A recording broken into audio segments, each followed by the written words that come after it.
Hello, everyone, and welcome back to another TechRise, and happy Mother's Day to all of the mothers watching in the audience and some of the mothers that are joining us on today's episode.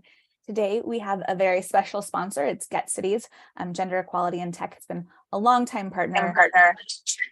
Oops. Hey, Sonia, got a little bit of feedback for a sec, but we're going to welcome you in just 1 second, so you can go ahead and go video off. Okay. Gender Equality in Tech has been a great partner to TechRise along the way, and this is one of many women-focused competitions that we have this year. For those of you who are new to TechRise, I am Desiree Vargas Wrigley, a two-time Latina founder and also a FamTech founder here in Chicago, and I'm Executive Director of TechRise and Chief Innovation Officer at P33. And TechRise, for those of you joining us for the first time, is a competition that we run nearly every week to help support BIPOC and women founders all the way from idea stage to exit.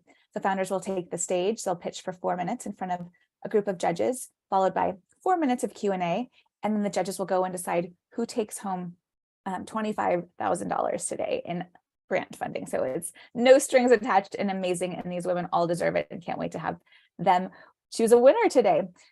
As always, thank you to Verizon for being one of our core sponsors and for being here today to help with the judges. And with that, I am going to welcome our judges onto the stage, including Sonia, who just joined us. Sonia Nagar is venture capitalist, an angel investor, and board director. She currently serves as a general partner at Pritzker Group Venture Capital, responsible for sourcing diligence and oversight of the firm's investment in marketplace, consumer products and services, and retail enabling technologies. Before joining Pritzker Group, Sonia was vice president of product and head of mobile apps at Retail Me Not. Hello, and she joined Retail Me Not in 2014 following its acquisition of her own venture-backed mobile shopping startup that she co-founded in 2011. So it's great to have you back on. Thanks for being here. All right, next we have Dana Guthrie.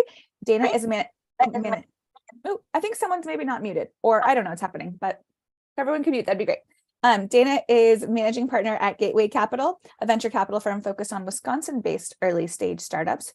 And prior to her current role, she founded and managed Alchemy Angel Investors, an angel investment network she founded while being employed full-time at a Fortune 500 company and managing a multi-million-dollar global product offering. So lots of great expertise. Thanks for being here. And then lastly, we welcome our third judge, Amy Rosenow. Amy is an entrepreneur, financial industry veteran, hedge fund and angel investor, passionate working mom, and philanthropist. She's the founder of Fearless Financial Planning, president of Are You OK Management Investment Partnership, and Kaplan Rosenow Family Foundation. She's also the co-founder and chief financial officer of Our Work Together, which is the Josephine Collective, a group that supports angel investing and really tries to bring more women and people of color into the asset class. So, and she also had a FamTech startup. So we're just like in really good company today. Thank you all so much for being here. And with that, I think we're ready to get started with our first competitor. So judges, we'll see you in about 4 minutes, and we're going to welcome Ritu on with Graphene.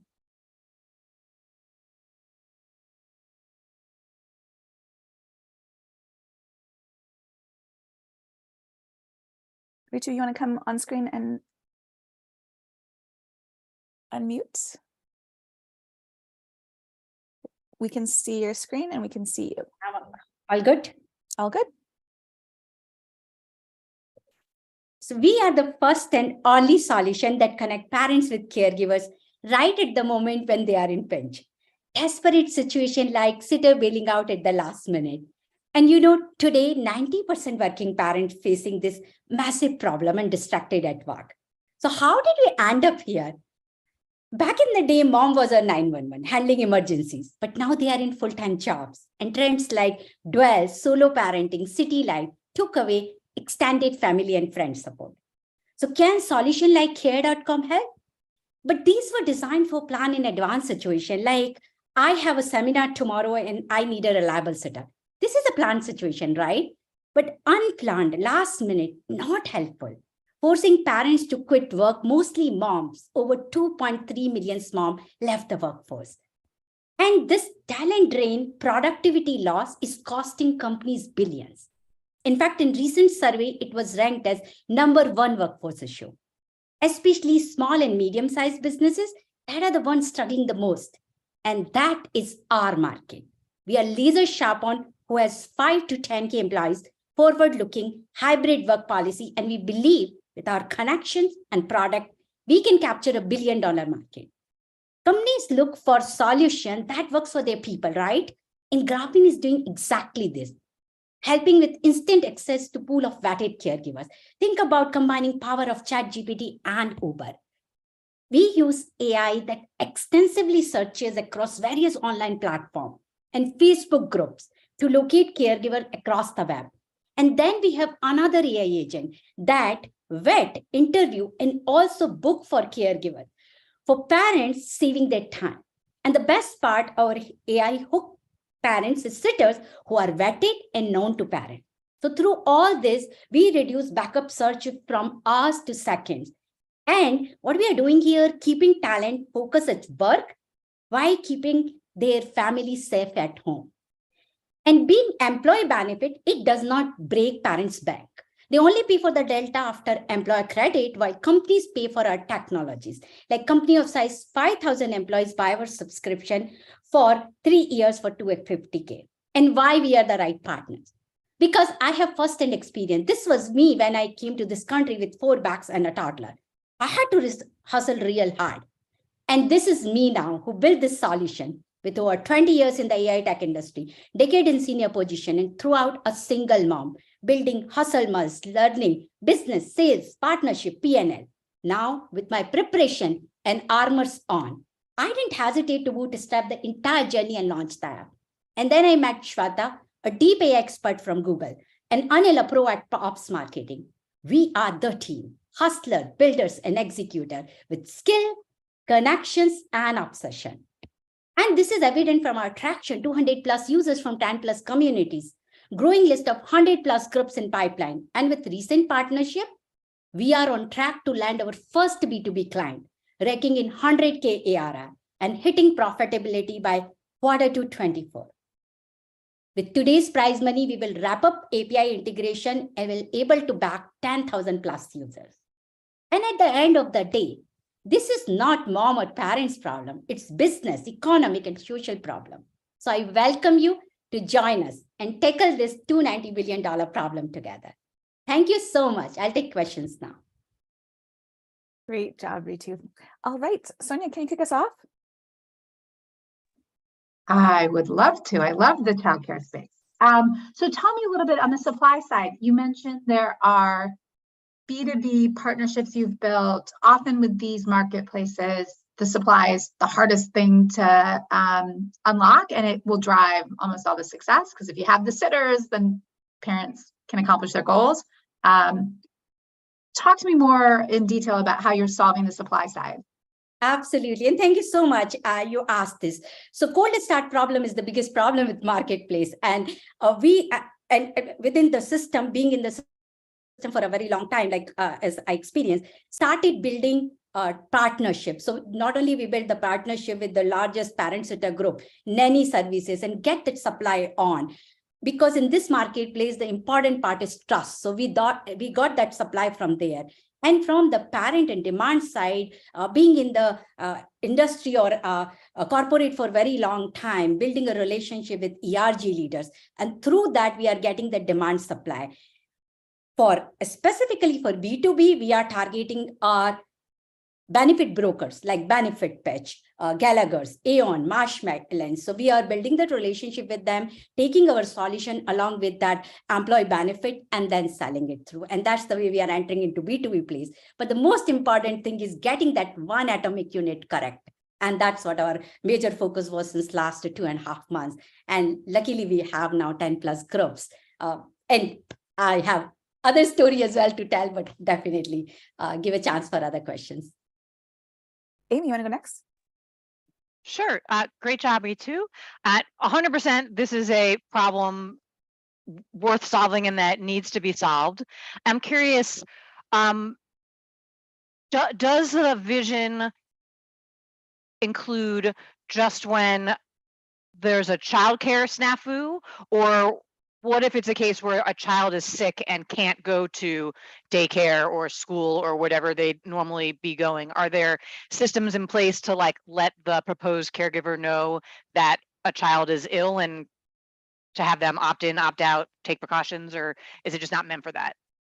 Absolutely. And I'm glad you asked this question, because specifically when, and as I said, that it is like a DoorDash, instant access. So what we are doing, that's the first question. Parents say that, okay, this is the need. This is the need. I need a sitter in next 1 hour with sick child. My babysitter is bailing out or whatever.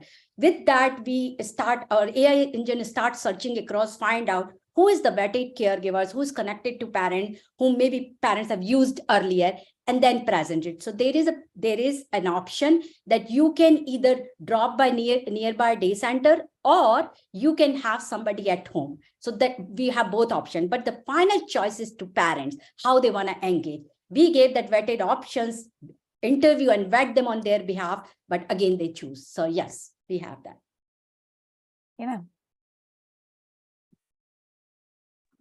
Yeah, you kind of touched on my question just at the tail end there. I was going to ask the question around, can you explain a bit more around the AI and what that actually does behind the scenes? And for a parent, right, I would assume that, yeah, in the case of an emergency, I would love to be able to have this backup care, but I also need to validate somehow that this is quality care. And how are you thinking about approaching that, even though it's through technology? Thank you, Dana. This is so close to my heart because being a mommy, right? So it was a very important thing. And when we were doing the alpha test and all of the product, the previous version of the product, the feedback what we received, as well as we saw in the market. So there are a lot. Tell you have like 5 seconds left. So quickly. Oh, okay. So yes, so our AI ensure that we have a background check process and progressive onboarding to ensure that we are able to give that vetted, trusted quality care. Okay, and great job. Thank you so much, Ritu. Nice to have you back on, and such a lovely improvement to your slides and your pitch. Congratulations on the progress. All right, next we're going to welcome Kristi Zuhlke on with Dott. Hello. All right, here we go. We'll put you in presentation mode. Share. Present. Excellent. Can you see my slides, Desiree? We can. We're ready when you are. Okay. All right. Dott is making memories unforgettable. I want you to meet Dorothy, affectionately known as Dott in her younger years. Dorothy is my 99-year-old grandmother. When I go visit Dorothy, we sit down and we page through her scrapbooks, looking at so many memories of past vacations and family gatherings and all of her adventures. And she just lights up, and it makes me so happy. And often when I leave, though, I think, well, what am I going to have when I'm 99 years old? Am I just going to sit and page through all of my photos and videos on my phone? Well, apparently, I'm not the only one with this issue. 1.5 trillion photos are taken every year, and that number is only compounding. We're amazing at capturing memories. We're terrible at curating them. So introducing Dott, the new evolution of memory curation. We're using computer vision and other generative AI technology to transform memories in any media into engaging stories, and so that you can privately store them from now and years to come. So here's Dott. Dott will auto-detect when there are new memories you've captured on your phone. It will ask you if you'd like to import and make a Dott. It will then auto-annotate the memories, giving you flexibility to edit if you wish. Dott's technology then organizes these memories into capsules. You then decide who gets to see these capsules and when. For example, I've made a capsule for my son, Graham, which he will get on his 18th birthday, handing over all the memories that I've curated just for him. But for now, I have Graham's birthday coming up. I asked Dott to create a flick for me of the first year that Graham was born. I hit go, and within seconds, I have a curated flick that tells the story of his birth through my memories. I share it with my friends and family and add it to a capsule to rewatch at my leisure. This is how Dott is making memory curation effortless.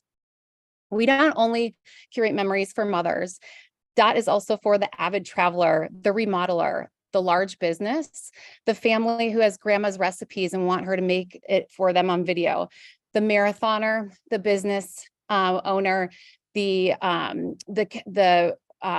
person who likes to capture files, and for the cancer patient. We're a product-led growth business model. That makes this market size huge at 92 billion. To make this much more approachable, our go-to-market strategy is to target US new mothers. We have a very disciplined go-to-market strategy with a social media campaign, hospital partnerships, and social media partnerships that will reach over 3 million folks in our initial campaign. There are 4 ways that people are using to kind of hack a Dott-like experience today. You have digital photo books like Shutterfly. They're an immense amount of effort. You have Instagram, which is extremely public. And you've got Apple Memories. I love getting my Apple Memory reel, but it feeds it to me. I want to dictate what I want to see and when.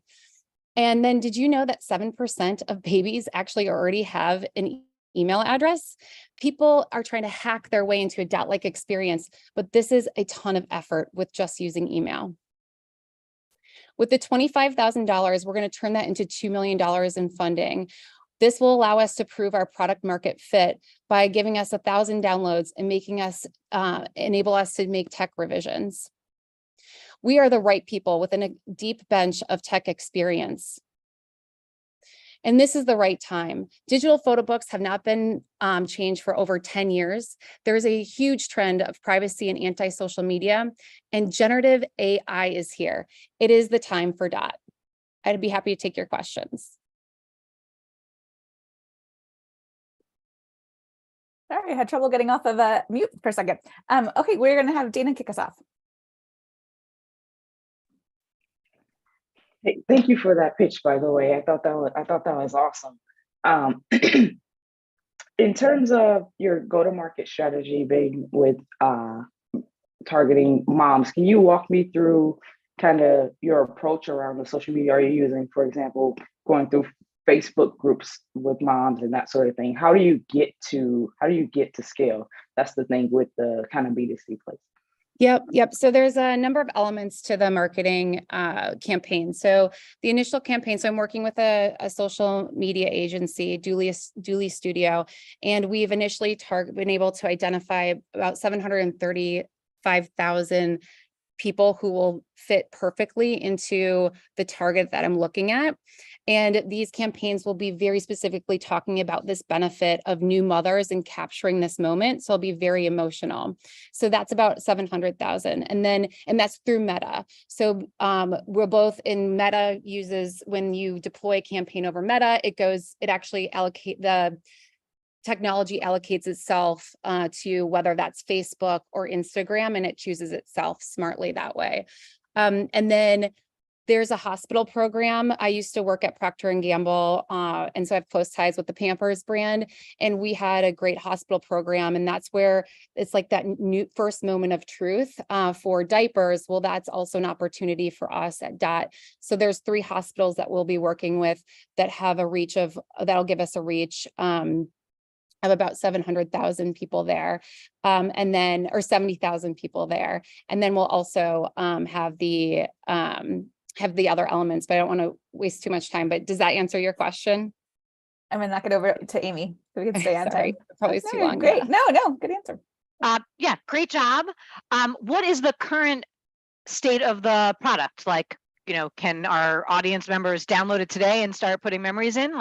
Not yet, not yet. So it is, V1 is scheduled to launch at the end of September, but I have done extensive testing with users with my prototypes.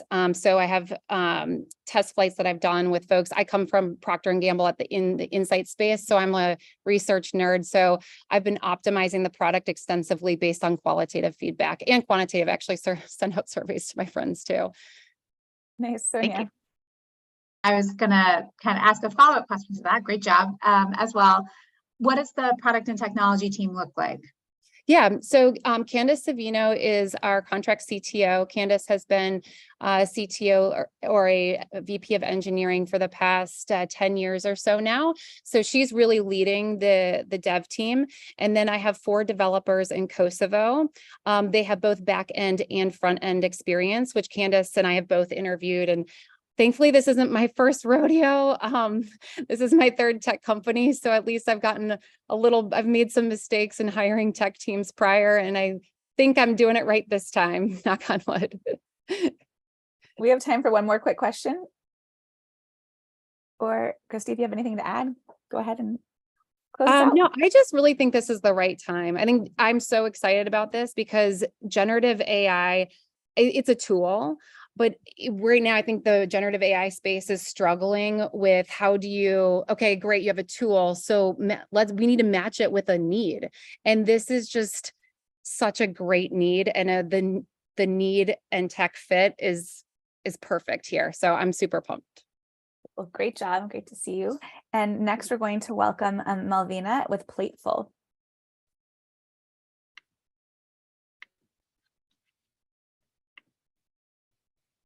All right, we can see you. I'm just waiting for your slides. See my slides? Yeah, you look good to go.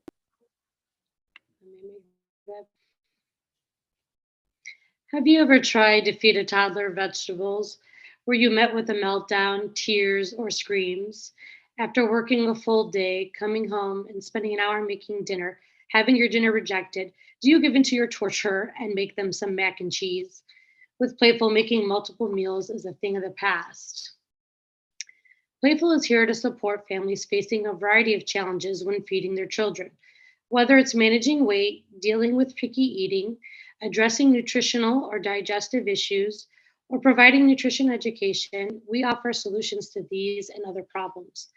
Playful offers a comprehensive platform that helps shape healthy food habits from an early age, with tools for parents to promote a positive relationship with food and prevent future health issues.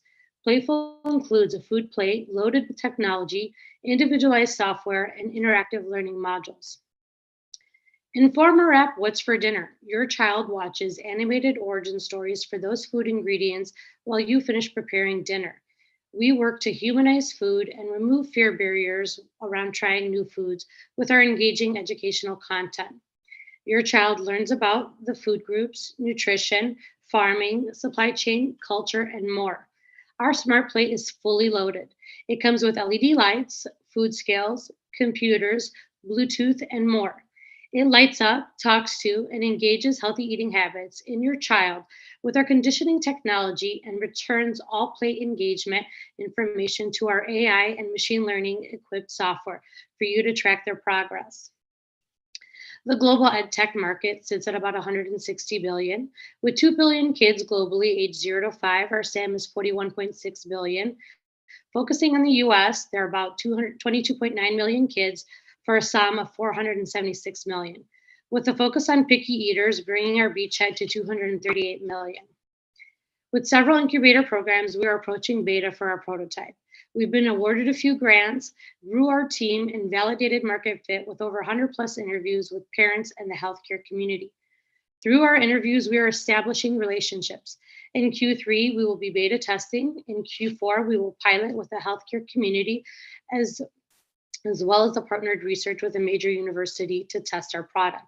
We intend to partner with pediatric specialists and nutrition bloggers, as well as attend trade shows to reach big box stores to socialize our product. What makes us truly unique is we are invested in helping our customers make lasting behavior changes. We engage children before and during mealtime with positive reinforcement and behavior modification techniques to encourage healthy choices. We provide tailored software with real-time reporting and analytics and recommendations for parents to be actionable.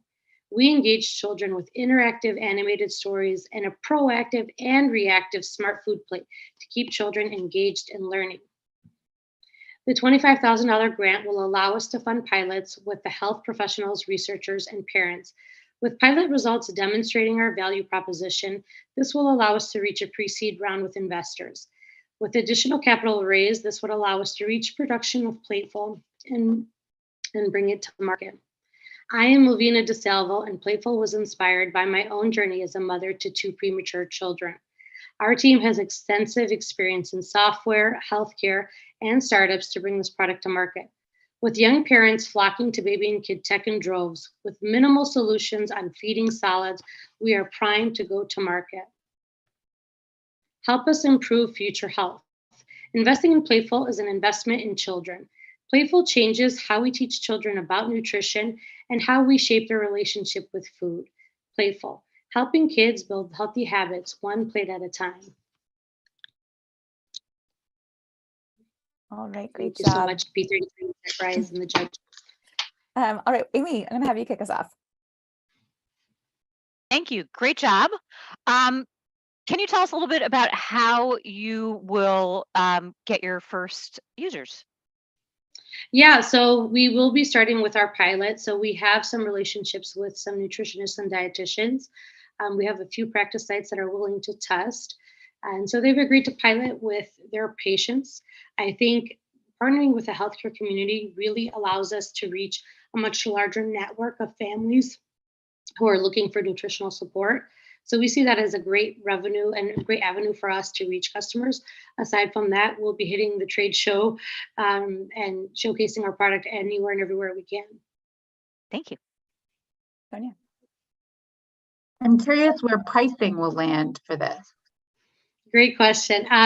So, our food plate retails for about $100. We do sell replacement plate tops for $10. Our plate does come off, so parents can easily wash it, and additional plates are available, so you don't have to wash that one and bring it back. We do also have a SaaS revenue model. We will be providing our software for $4.99 a month. Right, Dana. Awesome. And that SaaS covers the full number of plates that any one individual would have, correct? I'm sorry? The subscription would cover, if I have multiple plates, it covers all of that, right? Yes. So if you have a family with multiple children, you can certainly use the same plate if you want, log into your different user profile, but you can also buy 2 plates for your household, certainly.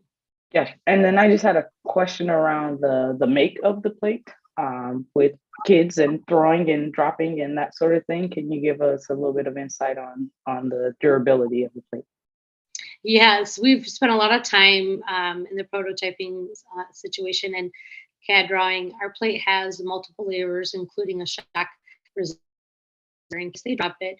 But because the plate easily comes off and on, there really is limited amount of time that when the child will actually have possession of the portion that has all the hardware components in it, and that will only be at mealtime. But yes, it has a couple layers built into it. All of our hardware is situated in it, so for jostling and minimal movement and that shock absorption. It's also watertight. We have time for another question. No more questions. Malvina, do you want to add anything else? We're super excited to be here. I think we see a lot of validity in our product. Young parents, this is a struggle I see across many families with moms serving whatever they can. Fed is best is what you hear often, but I'm trying to eliminate the burden off of parents and take that nutrition education off of their shoulders and make feeding easy. Well, as a mom of a picky kid, I appreciate you. It might be too late for mine, but hopefully not for the next generation. Great job. And next we're going to welcome Sana from BabyGami. Thank you all. Get my screen up.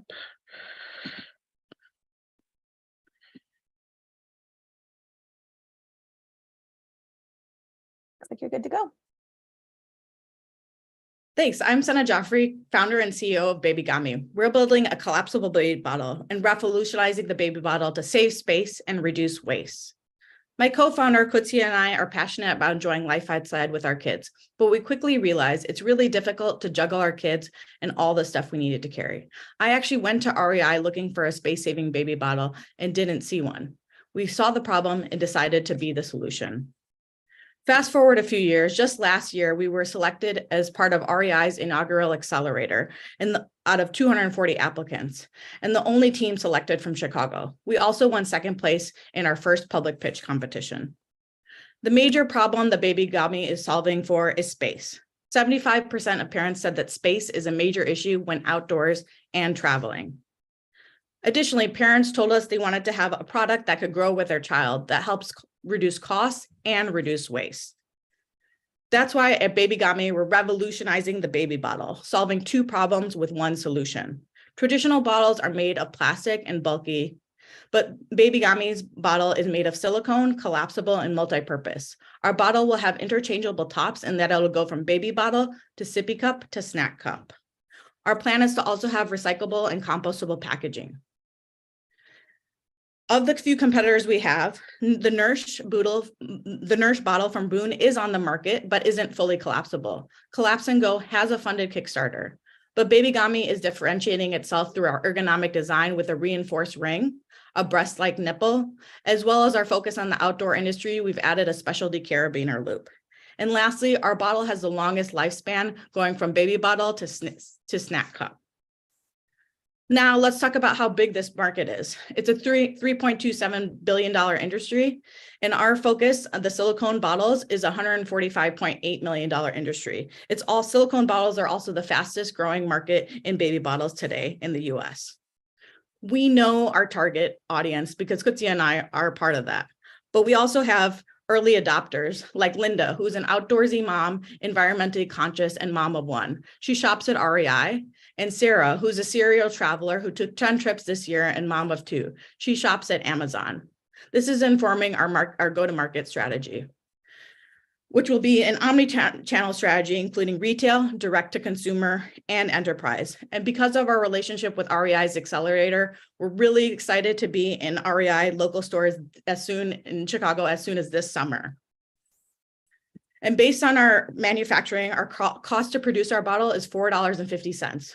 We plan to price our bottle at $25, which is on track with what consumers are willing to pay based on our customer interviews. This would allow us an 80% margin, which would allow us to work with wholesalers. And we've been making incredible progress in 2023. We've selected a manufacturer, done additional customer interviews, refined our product design, submitted our utility and design patents, and are in the process literally right now of receiving our golden samples. With TechRise's product prize money, we can purchase our hard tooling to mass produce our bottle, as well as launch our crowdfunding campaign. And Kristi and I are the perfect team. I'm the visionary in sales, and Kristi is the engineer in operations. We also have advisors Mina Yu with HeroClip, Dan Kahenya with REI, and Aaron Thompson with product development. And although BabyGami is building a product, our mission is to make it easier for families to get outside.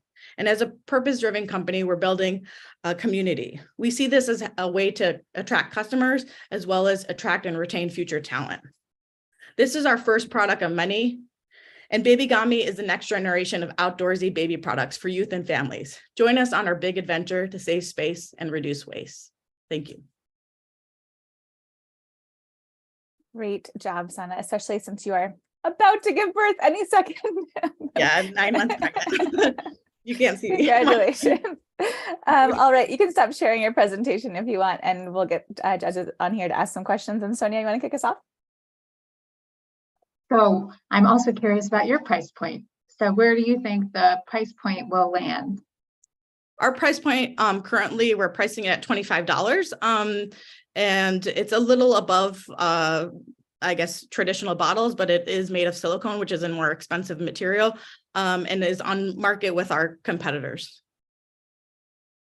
All right, Dana. I think it's really, actually, I think it's really cool, and the relationship with REI should be fruitful as well. Are there other potential partners that would be ideal for getting this type of solution out to market? And if so, who are those? Yeah, I mean, we plan to launch just this year our Amazon store, our own Amazon store, as we know that's one of the top registries for women and places that people shop. And I just want to also bring in my co-founder Kristi, who's on as well. But we got into the REI accelerator, but we also hope to get into the Target accelerator for next year, as the again first or second largest retailer, but also in terms of product fit, I've been visualizing seeing it on the shelves, and we have a chance, so, I think because of our proof of concept with REI to get into Target as well. Great, Amy. Yeah, thank you. Great job. I love this. I can picture it hiking, and I'm also picturing all the flights I took with 50 million baby bottles taking up half my carry-on. So very cool. Tell me a little bit about the plans for manufacturing. Yeah, Kristi, do you want to take that or do you want me to take it?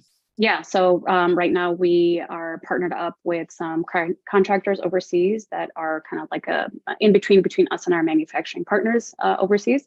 And we've made a lot of progress with them. We are just about to finalize our hard tooling to mass produce the bottle. We've gone through a lot of design iterations and we've been receiving samples back and forth. So we plan to put in our first purchase order, our first MOQ, once that hard tooling is complete. And we also have, right now it's just the baby bottle, and then we hope to also have the additional tops be manufactured as well. Yeah, and we have ideas for future products, but right now, but we've had really an amazing experience with our current manufacturers in terms of producing a actual bottle. So we have actual samples. We have time for one more question. Does anyone have one? So talk to me a little bit more about the team. Who all's on the team today? Who will you be hiring in the immediate future? Yeah, great question, Sonia. So right now it's Kristi and I as the main team. We're a dynamic team that has complementary skill sets. So I'm really focused on sales, marketing, partnerships. Kristi is really focused on the product side. So product engineer, operations. And then we've had incredible mentors through the REI network. In terms of our future growth strategy, we know that marketing will be a key element. And so we are going to be, hopefully bringing on a community manager to help us with our social media and marketing strategy, as well as, maybe part-time person to help us with our operations around the warehouse and product shipping and development. All right. Well, great job, BabyGami team. And good luck over the next week or two. Yeah, I was just trying to make it to the speech competition. After that, I can have a baby. Make it 15 or 20 more minutes, please. Yeah. No, thanks so much, judges. We're going to welcome our last competitor on today. We have Karen with Okanti.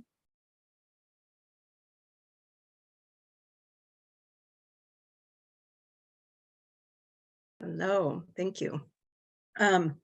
I had a conversation with an Uber driver when I was going to a midwifery conference, and he told me about the women that supported his mother when she had her babies.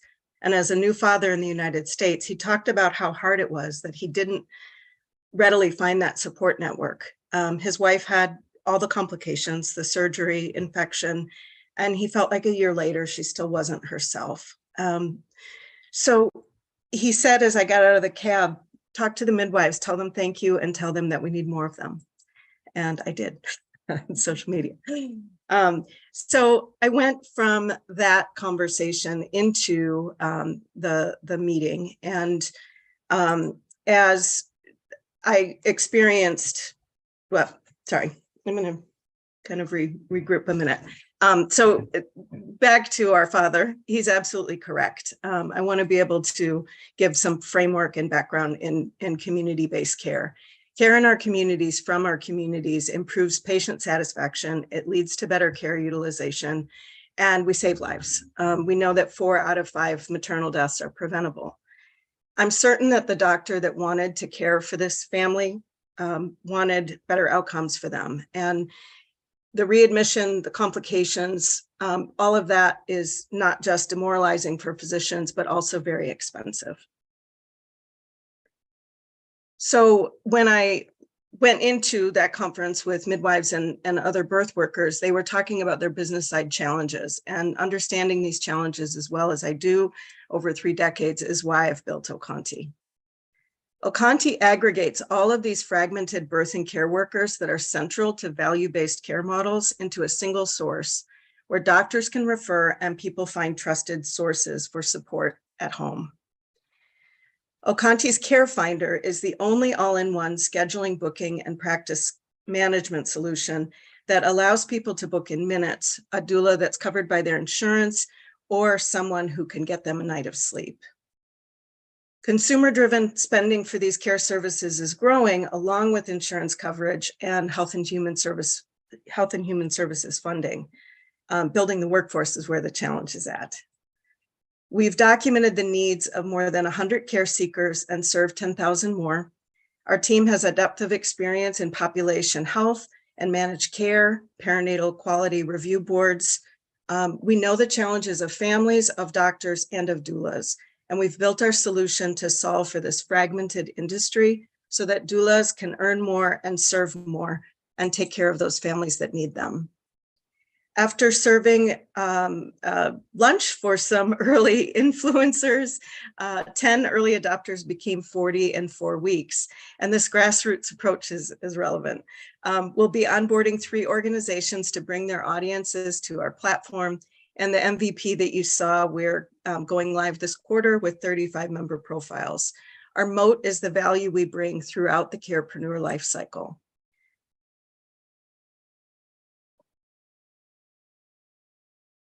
Highly funded digital and remote patient monitoring platforms drive demand for home-based solutions, and this is what we solve for.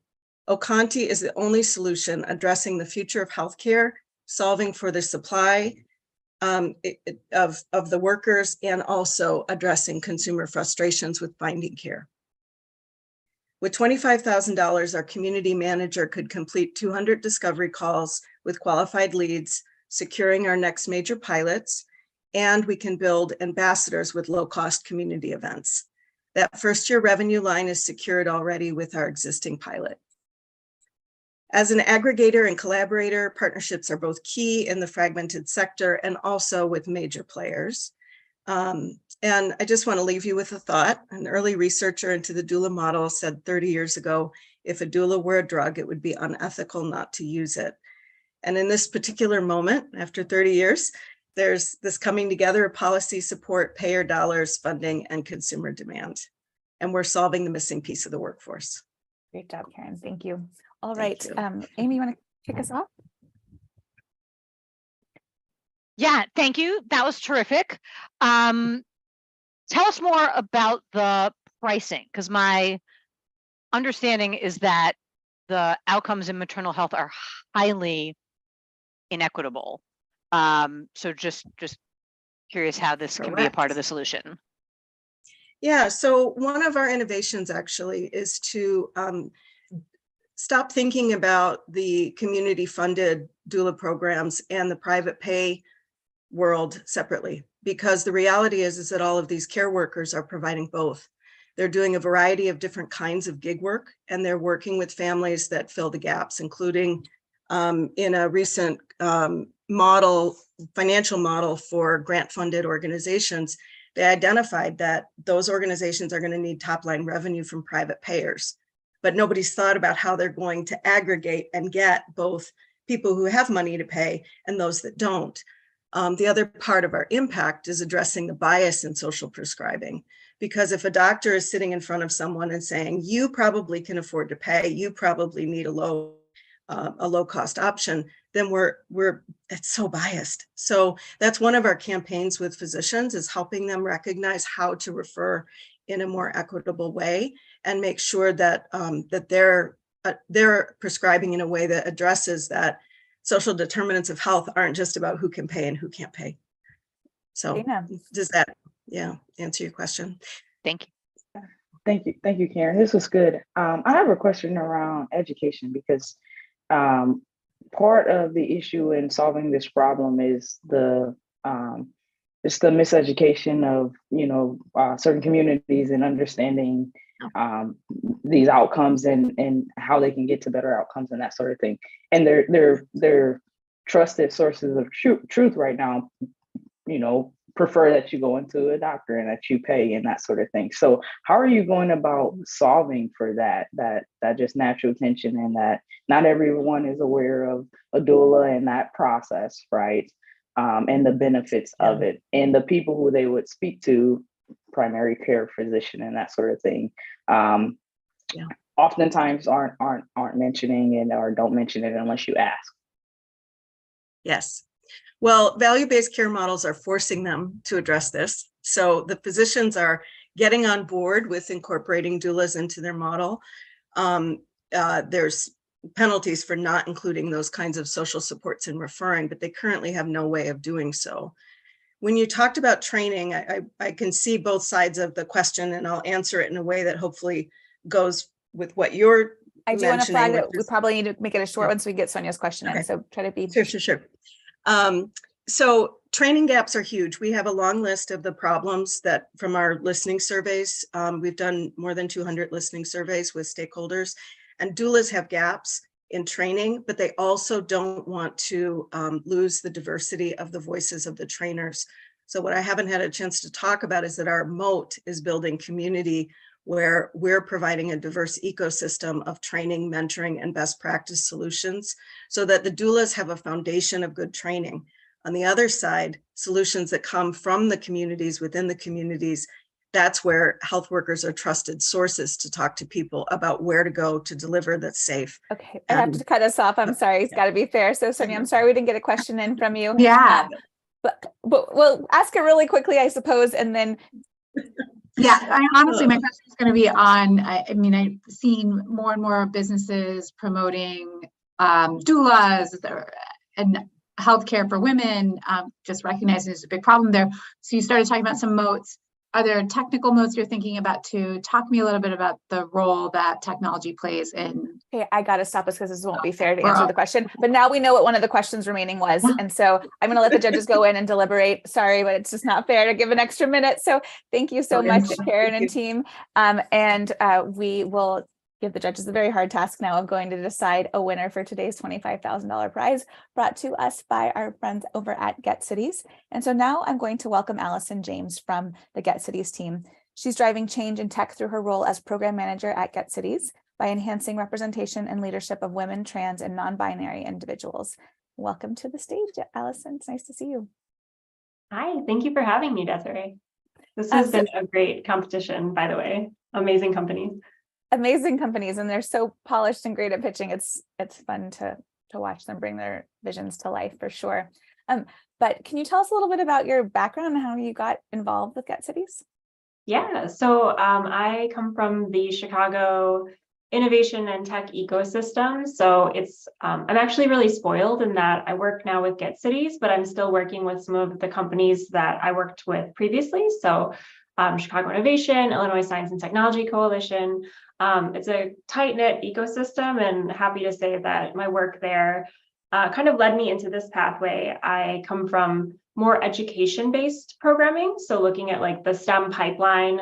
I've done work as early as like kindergarten, patching the pipeline, K through 8, high school work, and then in my most recent role here at Get, looking more at the adult job seekers and kind of technologists who are in the workforce as adults. So it's also been fun to kind of see the pipeline, leaky as it is, and kind of look at interventions in repairing it. I would also say my current job focuses a lot more on gender and intersectionality, which is really motivating and an important problem to solve against.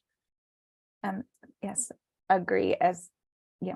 There's so many reasons why we should encourage more participation across gender identities, and glad that you guys are a convener that allows us to do it. We have had Get on before, and usually we talk through the lens of the work related to startups and founders, but I'm hoping you can speak a little bit more to the talent side, which coincidentally is also, one of our pillars over at P33. So can you talk about some of the programs that you all have helped pilot or support over the last couple of years? Yeah, so it Get's workforce programming has done a lot of small cohort work at the beginning. So we had Get Fellows, where we steered a group of aspiring technologists, early job switchers, recently graduated students, and we produced a curriculum to help them kind of break into tech. Since then, we've moved more into ecosystem building and systemic change focused work. So we kind of work more with our ecosystem partners, the Tech Equity Network, which P33 is part of both sides of the house. So we have our Entrepreneurship Council, the Tech Equity Working Group, where we're trying to move the needle on women founders. And then on the other side of the house, as we call it, the Tech Equity Network, or TEN, we focus more on pipeline work, technologists with pathway work, and kind of moving the needle on representation and inclusion in tech companies and startups as well on that side. So getting folks more involved in working at a startup and not always thinking of big corporate when you think of tech jobs.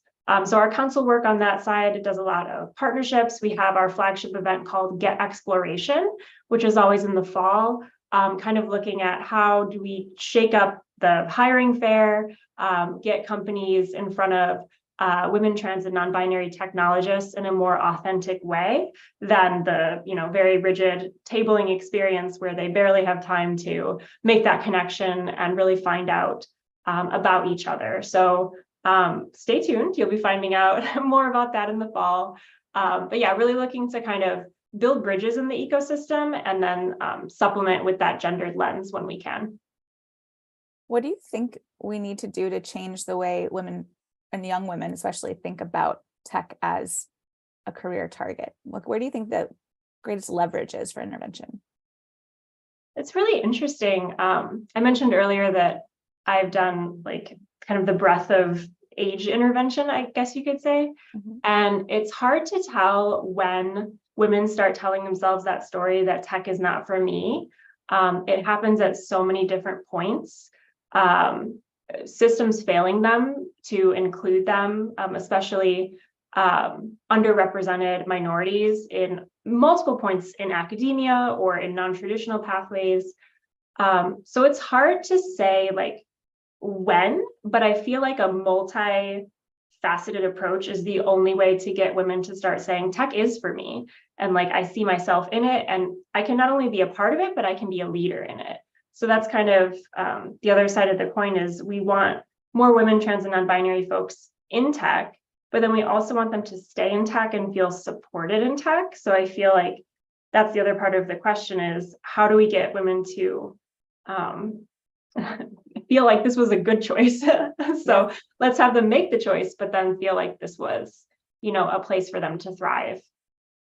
Well, as a non-technical tech founder myself, I think that there's a bit of an identity crisis, right? We don't see ourselves in those roles, and that word tech feels pretty binary, right? Like you either studied math or computer science or you didn't, or engineering. And for those of you that didn't, you kind of feel like you fell off the train and there's no easy way to get back on.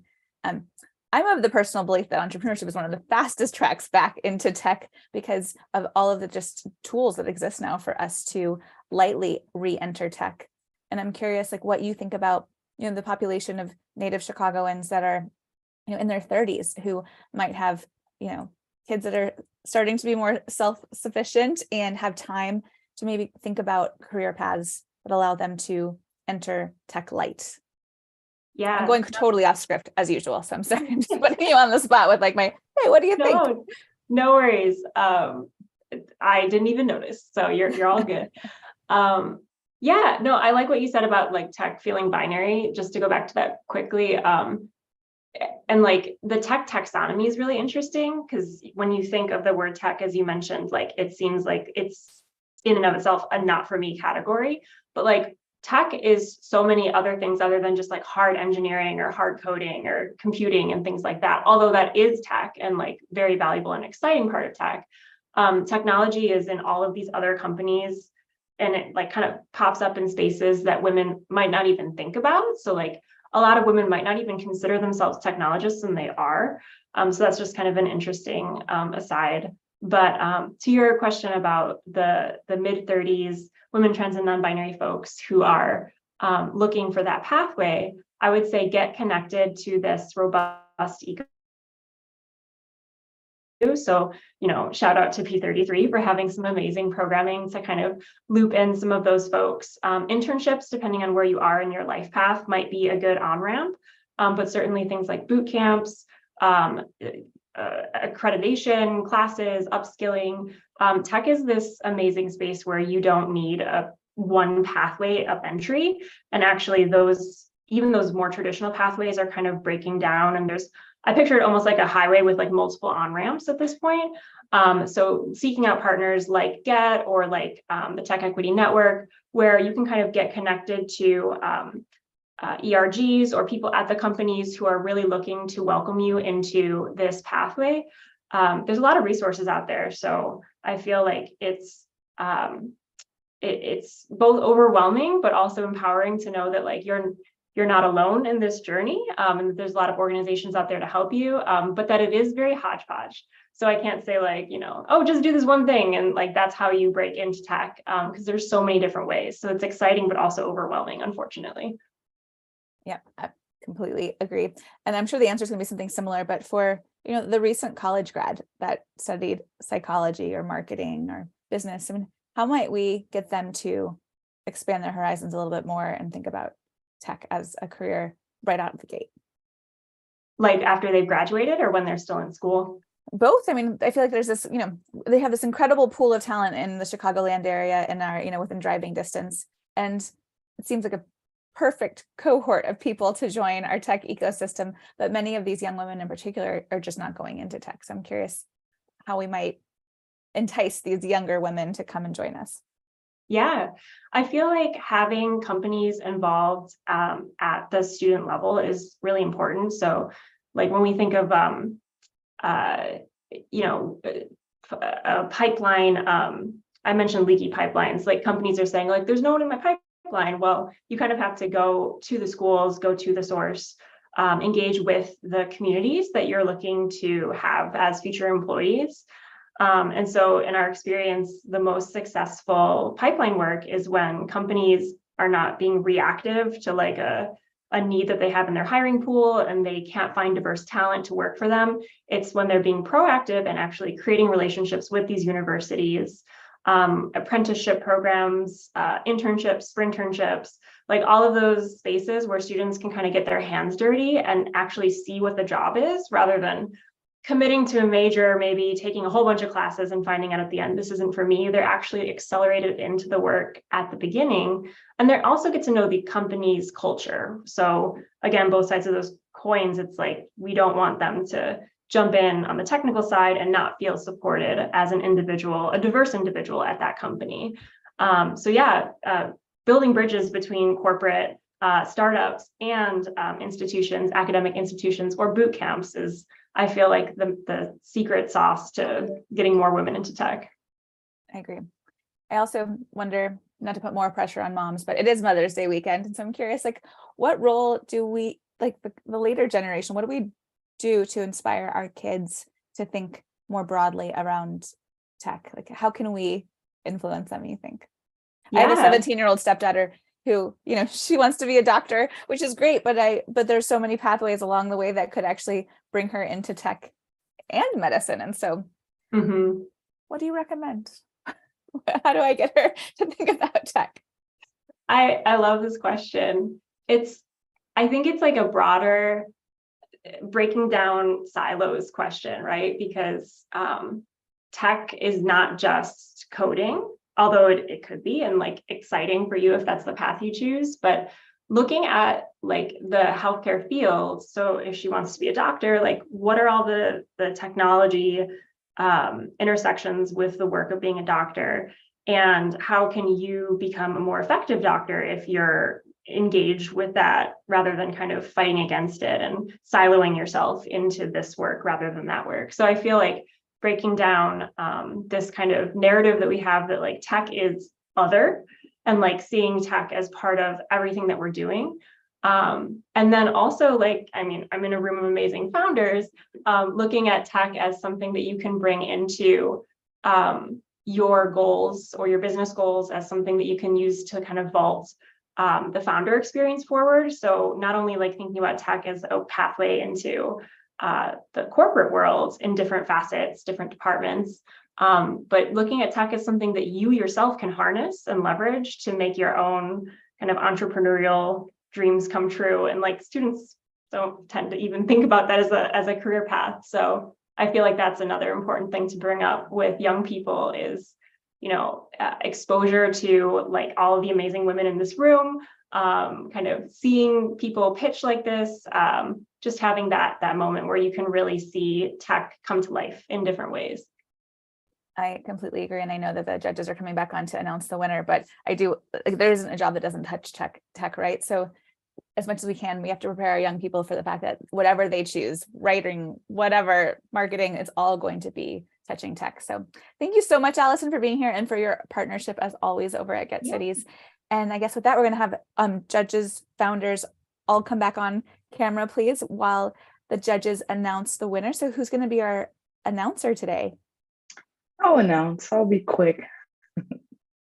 Great. Well, go for it. Ready. So thank you, ladies. You all did a wonderful job, and you really made it tough on us. There was a lot of good dialogue in that breakout room. So thank you for that. In second place, we chose BabyGami as the second place winner. Congratulations. Congratulations. And in first place, Graphene. So excellent job to all of the contestants. Thank you so much. Absolutely. Thank you, judges, so much. Thank you, Verizon, as always. Thank you, Get Cities. And as a reminder for people watching, that second place matters because they're in the finale and they're in the run for the finale for a $100,000 prize. But today, congratulations to Graphene and to Ritu and her team. And thank you all again. Have a wonderful Mother's Day for those of you who are celebrating your own mother, or you as a mother, or a mother in your life that you care about. So we will see you again soon. Thank you, everyone. Thank you. Thank you all the participants. Thank you. Thank you. Congratulations. Thank you.